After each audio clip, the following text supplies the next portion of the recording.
When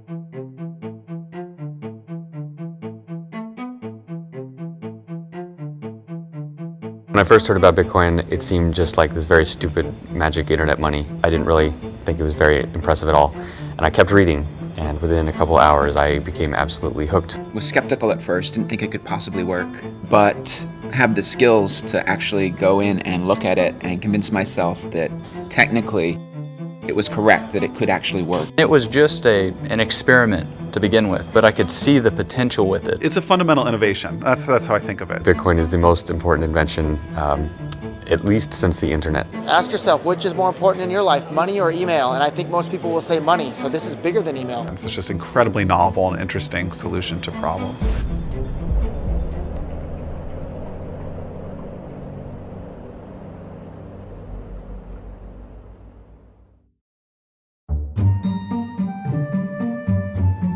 The short version of what is Bitcoin is cash for the internet. So it's a new kind of money, and it's also a payment network that runs over the internet. There's a piece of digital information that you can hold that has value. And as long as nobody else knows that information, that value belongs to you. This sort of technology was developed independently a few times. I think the NSA developed it in the 70s, and then academic cryptographers started putting this out later in the 90s. And it's called public key cryptography. Now, we now rely on that technology every time your phone talks to your bank, or even over maybe SMS sometimes. I mean, this is just embedded in the internet and how we talk. Bitcoin was invented by Satoshi Nakamoto. As far as I know, no one has actually met Satoshi. No one knows who he or she or they are. I've never talked with Satoshi, although I have communicated with him electronically via email or on online forums. Satoshi started working on Bitcoin, he says, in 2007, and it actually took him a couple of years to convince himself that he could actually create a system that would work, that would solve this problem of how do you create a money where there's no single person or organization or government in charge. He started posting to a cryptography mailing list where he described kind of at a high level how it would work and started to get feedback from people on his idea. I believe it was the beginning of 2009, he released an academic paper that described the system in detail. And he also started up Bitcoin. He actually released the code for the system and started it running. Coming from a crypto background, I mean, one of the first things I did was I read the paper. When you read the paper and you have that background, you think, this is very good. You think, there are kind of 50 things that might be wrong with a proposal like this. And I thought, this answers all those questions. I mean, I thought, this is some very high quality work. So the key problem that Satoshi solved that made the whole system work was the solution to what's called the double spending problem. So if I have this digital asset that I want to give to somebody else, how do you prevent me from giving it to two different people at the same time? Because obviously if it's digital, it's easy to copy. And Satoshi came up with a brilliant system for, if you try to do that, if you try to double spend and give the same Bitcoins to two different people at the same time, everybody notices, and then one or the other of those transactions is considered valid, and the other one's just ignored. So solving the double spend problem was the key technical breakthrough that made Bitcoin possible even. Bitcoin answers another question in a magical way, which is, could a bunch of people who don't trust each other all agree on when something happened so precisely that you could use it to transfer value, right? And that sounds like, who've never met each other and will never meet just by passing messages. And, the immediate answer to that is like, no way. You need someone who's trusted in the middle to tell people what happened. You need all these other things. So I do think it's incredible genius. He's obviously had some academic training because he wrote this academic white paper that, is in the style of a peer-reviewed academic journal article. And he's obviously a genius. I mean, not only was he able to come up with the idea, but he was able to actually implement it, actually write code that made it work. And he was a genius on a lot of different levels. which I think is really rare and fascinating, and I'd love to meet him someday.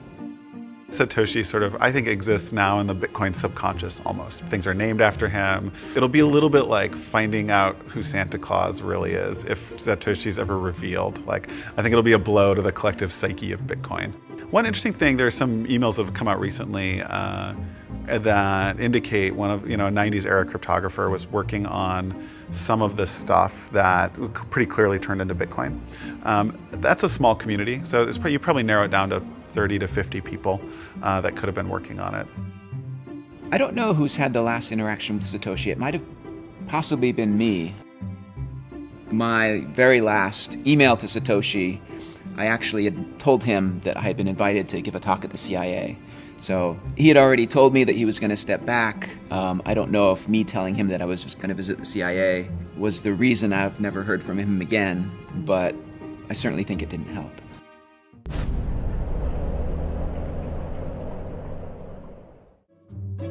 Satoshi brilliantly designed the incentives so you don't need to pay anybody to, make sure that all transactions are valid because they get paid by the system itself. The reward for doing the work of processing transactions and making sure that there are no double spends is tied into the creation of new Bitcoins. So the people who are being awarded new Bitcoins are the same people who are making sure that double spends don't happen. So that's the way new Bitcoins come into existence, is you have these people who are validating the Bitcoin transactions, who are called Bitcoin miners, for the work of validating transactions and making sure that nobody cheats. They're awarded new Bitcoins. But then you need a way to limit the money supply because, validating the transactions is pretty quick. So there's actually a process called proof of work where the miners have to run this algorithm that takes a lot of CPU time. You can think of it like pulling lottery tickets. So all of the miners on the network are all, they all validate the transactions, and then they're all kind of participating in this lottery to see who will be awarded Bitcoins. And on average, every 10 minutes, somebody somewhere on the network is awarded new Bitcoins. There are fundamental promises made by the Bitcoin network about supply. And the supply function's too complex to say out in words, but what you could think of is like every 4 years, about half the remaining Bitcoins are given out, okay? So for the first 4 years, every 10 minutes, 50 were given out. Next 4 years, 25, and then next, and so on. So eventually that kind of trails off, and in the year 2140, no more will be issued. And that's how we know there will only ever be 21 million Bitcoins created, because if you do the math, that series works out to 21 million. 1/100 millionth of a Bitcoin is the smallest Bitcoin unit, which the Bitcoin community has dubbed the Satoshi in honor of the creator.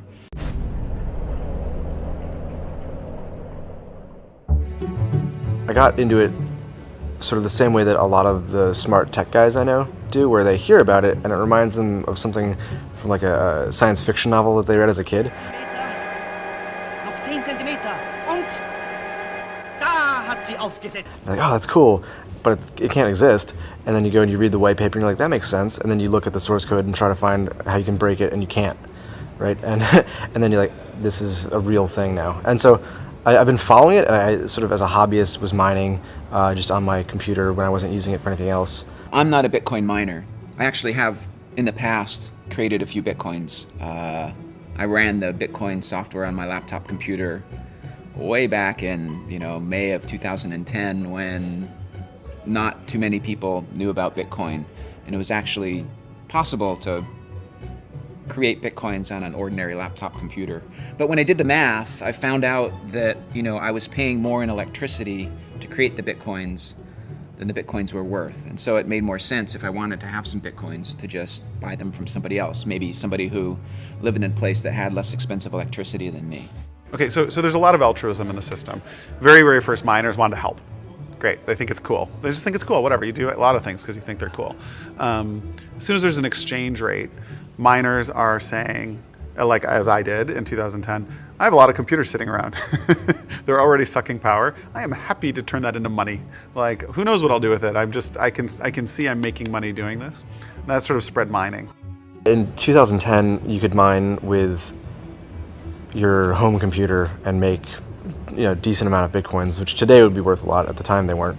So from the early days, there have been miners who use their computers to make money and love it. And then there have been speculators or people want to buy who are like, that is for wankers. Like, I'm just going to go lay my cash on the table and buy these. And I'll see what we'll do with them later. I like this plan. At the time, there are 7,200 Bitcoins issued a day. And that was probably $350 worth. When the first exchange launched, was 5 cents or so was the first rates. So, you've got $50,000 to play with as an investor. Like you're going to go mine for 2 years. You're not going to go mine for 2 years. The money guys they always want to trade, and the nerds always want to mine. It's very rare in this space that people want to do both. They're often on one side or the other.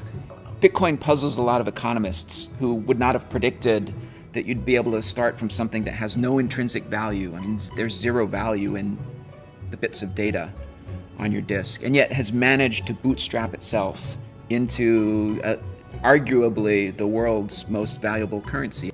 And how that happened, I think, is a really interesting study in economics. It might need to make some economists rethink their ideas about money.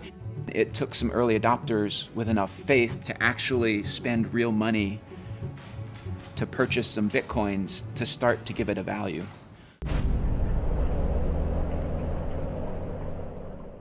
The earliest adopters, at least that I knew of, who wanted Bitcoin were people who wanted something that was completely democratized, it was completely decentralized. They wanted something that was anonymous. They wanted something that was completely outside spending in the warfare welfare state. The early adopters of Bitcoin were really attracted to it as a very hard money. I mean, Bitcoin has a fixed money supply, which appeals to a lot of people who believe that central banks creating money whenever they feel like it is a really bad idea. So I think you saw a lot of early adopters that were really attracted to Bitcoin for economic reasons. If you're non-technical and you're interested in Bitcoin, you don't like Ben Bernanke, you are worried about inflation, hyperinflation, you find fiat currency of all sorts suspect. These are the folks that are non-technical that come first. So there are really three factors that drive interest in Bitcoin. The first is its decentralized nature. The second is its anonymity, or really pseudonymity. And the third thing is its zero transaction costs. And what's interesting is that different people have been attracted to Bitcoin at different points in time by different elements of those three characteristics. So the first early adopters of Bitcoin were attracted to its decentralized nature. And so there was a lot of people who had a political motivation behind it. They might have been libertarians. They didn't like the idea of a central governing body of their currency, and that was and that kind of passion that was driven by some of these ideological grounds is what's necessary to get something from nothing to that first step, just to get a few people involved and to have some value created. First of all, people don't think about where the dollar comes from, what spending that dollar means, and they don't think about taxation. So any of those things tend to be outside people's normal. Why would you think about that when you're buying the bag of potato chips? There's no reason to. But if you're philosophically aware of these things, how we create empire and how the U.S. is able to occupy so many, how can it afford financially to occupy so many countries, then you start thinking, how am I participating in this system? And that's by spending the Federal Reserve note. So for a lot of people, for them, it's about living their values. They want to use a peace dollar, and for them, the Bitcoin is working. Then you had a second set of people who were interested in the anonymity, and in large part because they might have been doing something online that they didn't want to be associated with. They might, some sort of illegal activity. They might have been selling guns. They might have been selling drugs. They might just have been online gambling. It's absolutely absurd for any government to tell someone what they can do with their own money if they're not harming anyone. The fact that the United States claims to be a free country that respects the rights of individuals, and yet a full-grown adult cannot wager his own money on his own game that he chooses is a terrible hypocrisy.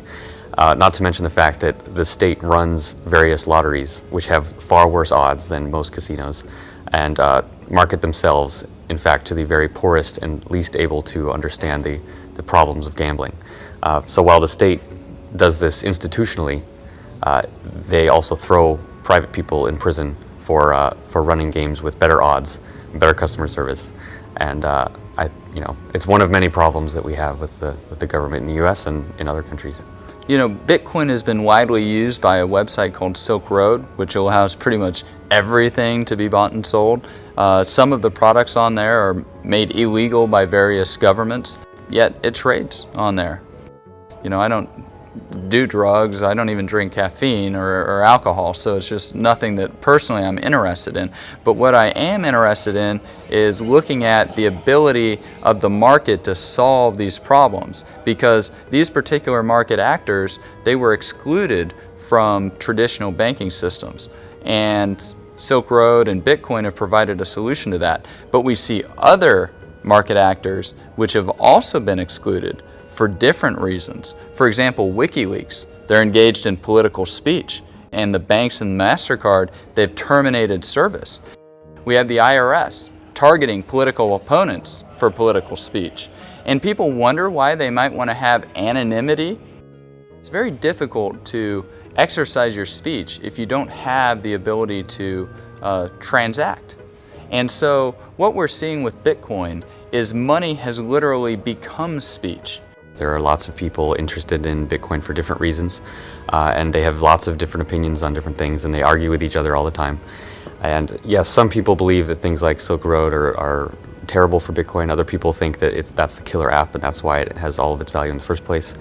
You know, Bitcoin needs to be understood as a tool, and a useful tool is used by everyone who finds it useful. So just as bad people use the cell phone in the car, bad people are going to use Bitcoin, and people shouldn't fear that or worry about that.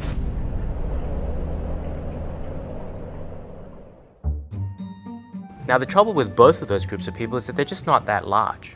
There aren't that many people who are passionate enough about their politics that they will adopt a new currency. And there aren't that many people breaking the law, you know, in wholesale ways. But it's this transition to the third characteristic that's really interesting, because zero transaction cost has an appeal to everybody. Everybody would like to save money on transaction costs. It just takes costs out of the system. And because of that, it has much, much broader appeal.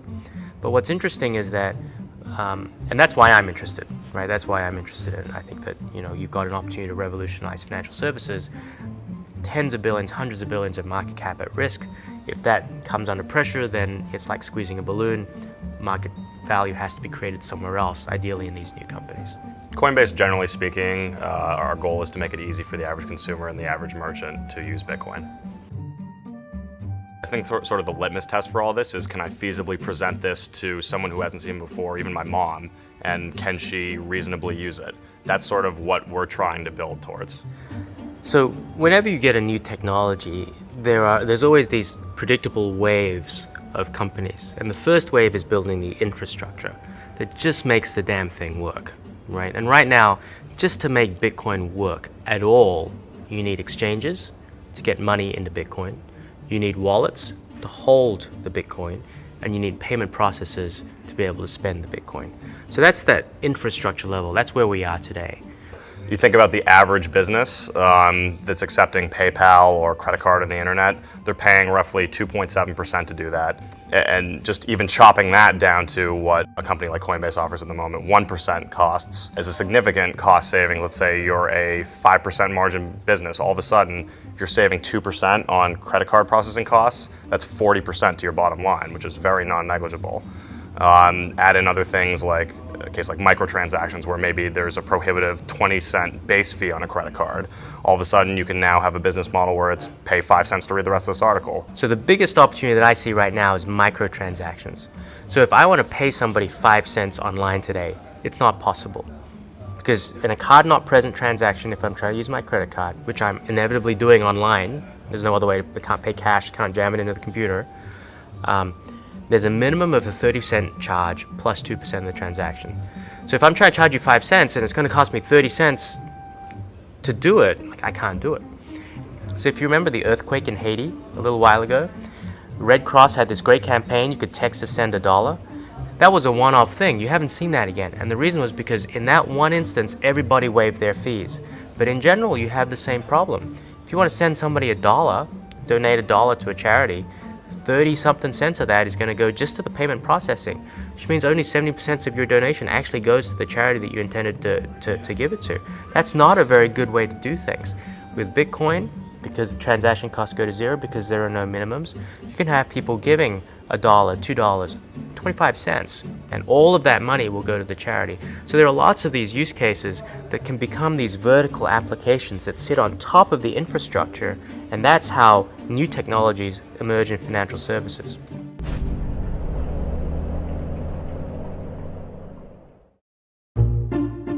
In the Bitcoin community, there's a bit of a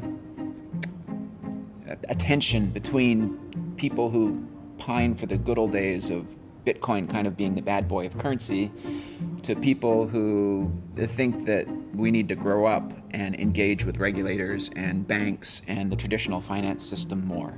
Bitcoin definitely needs to shy away and move away from a lot of the original use cases that I think the media likes to tout, i.e. drugs or whatever else it may be.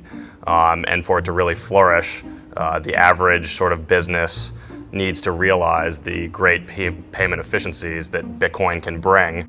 And ultimately, when a day of reckoning comes in Washington, where somebody has done something bad with Bitcoin, I think it's going to be our job as a community to sort of pull on this pool of goodwill that's been built in all these businesses who are now saving, say, 2% on their bottom line, maybe in a much larger percentage as a percentage of their net profit, and say, hey, we need Bitcoin to survive. This is actually creating real economic good. So I think for Bitcoin to become really big and for venture capitalists to start to invest, we have to believe that companies are going to embrace the regulation and accept it and comply with it. That's going to mean that anonymity is going to have to go, at least for transactions over a certain size, and that there's likely to be some level of centralization, or at least these trusted counterparties emerging. So I know we have a very strong libertarian base in the Bitcoin community right now, and they're very ideologically driven. But as VCs come in and invest and bigger companies grow up, you're going to see that fade. And I think that's good because, it's not an accessible worldview for most people. And it's really not the most transformative part. The most transformative part of Bitcoin is the economic liberty it gives to people around the world. VCs are not the only source of capital, especially in the Bitcoin market. You have lots of people with lots of money who have very well aligned objectives with Bitcoin, and they can fund whatever they wish. I would say that in order for Bitcoin to go mainstream, regulation is necessary, because in order for the average consumer to feasibly feel like they can use it, they want to feel safe in some way. And part of that is understanding Bitcoin. Part of it is around federal entities. Not necessarily that Bitcoin needs a federal entity to become legitimate, but it certainly provides that sort of additional stamp of approval that would get people more comfortable with it. In America, you got to live by American regulation, or whatever jurisdiction you happen to live in. And so what we're seeing is a set of entrepreneurs who are just saying, well, look, if those are the ground rules, then we will comply with them, because the opportunity that we create by compliance is sufficiently big that the costs of compliance are worth it. And we're not actually giving up that much. Because you know what? If you guys over at FinCEN want to stop money laundering, you know what? I'm not going to make money out of money laundering. That's not my objective. I want to make money out of a whole set of legitimate use cases which are far, far bigger. And so in each case, if you can understand the objective of the regulator and you can then comply, there may be some additional costs involved, there may be some additional time involved, but it allows you to go after a much, much bigger market. Anything that has to do with money, the United States government is going to try to regulate it. You can't ask a lion not to tear up its prey. That's what the United States government does to the consumer, to the citizen, to the human being, is, literally steal and tear from it. So it's inevitable that, they're going to try to regulate Bitcoin. I think it is false to believe that the winners in the Bitcoin economy are going to be based in America. And the reason is that America has one of the most oppressive financial regulatory schemes of much of the world. And so trying to run a financial company when other people can move their businesses to more hospitable jurisdictions, and because Bitcoin works all over the world, so a company can set up anywhere and service its customers in any other part of the world, a company would be hamstringing itself to set up in the US. Now, indeed, a lot of them do and are, because it's easier to raise venture capital in the beginning stages. But those companies are going to run into heavy problems when the government starts to realize that Bitcoin is actually an existential threat to its own money, and it's not going to put up with people in its own borders, perpetuating that. I tend to be on the side of the people who think that we need to engage, with banks and regulators and traditional systems. Maybe I'm a little more conservative, but I think there's a lot we can learn from kind of the traditional money system. I think there's a lot they can learn from us also. But there's hundreds of years of experience of banks keeping people's money safe, and I think that's really important for Bitcoin. Consumers will be able to go to a business and say like, yep, okay, it's like accredited by a Bitcoin Foundation, like it matches certain like standards for our industry, and yes, their licenses are in order, and therefore I don't worry about Homeland Security seizing all the funds in these accounts. Like, I'm happy. So consumers will like that. Most consumers, not old-time crypto anarchists, they will hate that and they'll do their own thing, and that is totally fine. But the vast bulk of people who use these businesses will benefit from that. The community that has brought Bitcoin from nothing to where it is today has a different set of ideals than the people who are starting to come into Bitcoin now and saying, well, to take it to the mainstream, this is what's going to be needed. And so you're seeing some clash of ideas and some clash of ideals. People with money tend to want to protect their money, and the biggest danger to many people's money is that the government will seize it. Why would the government seize it? If it believes that you've done something against its wishes. So it's no surprise that venture capital companies and wealthy people tend to, at least on the surface, be very pro-regulation, because they do not want to engender harm by becoming a target of the government. I'm pro-regulation. I think it's an opportunity. So I have investors who invest only in pre-regulated financial companies, and they've built them themselves. And part of the playbook is get regulated in a good way, in a way that's good for everyone, that's good for the space. So should wallet providers be able to act functionally as banks without any oversight or regulation? No, they should not. Now, fundamental to Bitcoin is like, if you want to choose to do that, fine. No one will be able to stop you at a small scale. And if individuals want to choose to put their money with whomever they want, that's great. I don't mind that. But when you have, but we can't have like large scale poor business practices that could impact the whole community. I'm not into that. And I think regulation is part of that story. People they're saying this is a real future. So that instinct that they have to want to do something that ridiculous is regulate the currency suggests that people know that this is here to stay and that there's big money. But as in people, and there's been a lot of debate about this among anarchists, and I see this debating this back and forth yesterday on Twitter, is that one of the points of Bitcoin is that it's not regulated, it's not centralized, and it can be completely anonymous. People don't have to know what you're doing in your most intimate areas of your life if you can use Bitcoin. The regulation that a lot of these people are welcoming, of course, it's going to dampen a lot of the enthusiasm about Bitcoin and could potentially hurt it. Coming from this with personal sentiments as a crypto anarchist, Bitcoin's just amazingly awesome because it massively changes the rules of the game. Anyone can send any amount of money to anyone, anywhere, at any time. Can't be seized or confiscated or frozen in any way. But I also realize that no great amount of wealth is going to be created except with the permission of the government. And along that role, as an investor, venture capitalist type, I have a fiduciary duty. And so, as a result, I want to know the rules that my investments and the founders of those companies need to play by. Because now I know that my founder can act in a certain way and he's not going to end up in jail, and the investment's not going to get seized in the company, and that's not going to hurt my investment. So it is kind of paradoxical in a way, but I think overall it's going to help legitimize Bitcoin and bring it into much more mainstream transactions. Companies that are involved in Bitcoin can be regulated, but the underlying core system, the technology, is beyond the reach of any regulatory scheme, just by nature of it being based on cryptography and mathematics and peer-to-peer networks. So it's really, there's nothing much that a government can do except to try not to cause more damage. We'll see how this plays out, and it's going to be very interesting. It doesn't matter whether the government wants to regulate it or not. Ultimately, there'll be another form of Bitcoin or something else the next day. It makes no difference. This is something they can't control, and it's the future. Why fight it?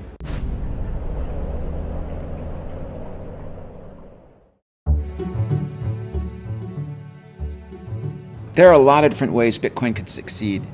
I mean, my job as the core developer is to kind of concentrate on the core code and make sure the Bitcoin network keeps reliably processing transactions.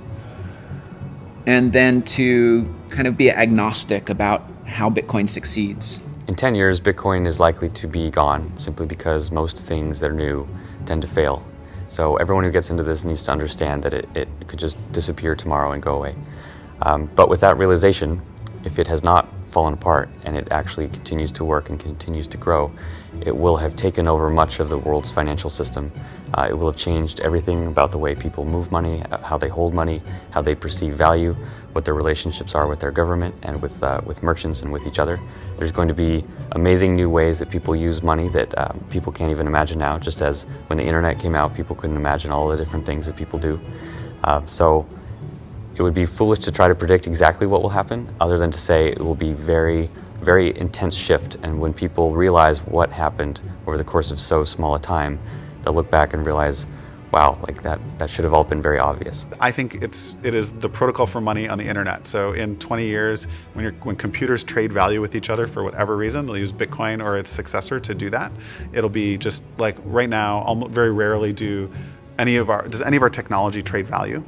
But in 20 or 30 years, it'll happen all the time. You'll log on and you'll be able to pay a little more for faster internet. There's just 100 ways that computers will be transmitting value to each other all the time. So and they'll use Bitcoin for that. If it does take off, I suspect that it will become invisible to consumers. And in the same way that people don't think about payment systems in general, Bitcoin will be invisible and transparent to them, and so they'll just know that they can pay to pay a penny to read an article on their tablet, and they won't even be thinking about it as Bitcoin, because Bitcoin will all be invisible to them in the background. It's going to be an infrastructure system. I think we're going to go through a phase where there's more centralization because there's kind of a natural monopoly that will happen with exchanges. But then I believe that eventually we're going to grow out of that and the Bitcoin economy will sustain itself. And there's really very little friction because it's really designed to be this decentralized peer-to-peer currency. And, I have no special ability to predict the future, so I might be wrong. While Bitcoin has the potential to be a subversive currency, and I do applaud that, it also can be strictly bourgeois. Ma and Pa next door can use Bitcoin. They use dollars now. It's not like all throughout human history we've been using paper currency. All sorts of things have been used as currency throughout time. It's not as if the dollar was handed down. Moses came down and said, "Here, we must use this dollar." We just have to open up the doors of the way people think about money. I do think that this new era of math-based currencies will find whatever the problem was with Bitcoin and will patch it, perhaps in a Litecoin or Bitcoin 2.0. We'll find a way to continue to serve the market needs and what the market demands. I think Bitcoin will grow to something where maybe 5% of people's wealth will be held in Bitcoin, and hopefully it represents the working capital that a lot of businesses use to enter and not have to leave this frictionless payment world. That doesn't mean 100% of your assets have to be in it, but whatever sort of lubricates the transactions that you're doing on a daily basis as a business. Bitcoin might succeed someplace else in the world. Maybe a country like Zimbabwe that recently saw hyperinflation. Maybe they'll decide, instead of using the US dollar as our currency, which they're doing now, maybe a cryptocurrency like Bitcoin would make sense as their national currency. That's a possibility. I don't know what's going to happen. My job is to concentrate on making it possible so any of those great things can happen. And I think it's going to be really interesting in the next 5 years to see what does happen. Hopefully they'll appreciate the risks that we're taking to make it happen in the early days, because most people just laugh at it right now.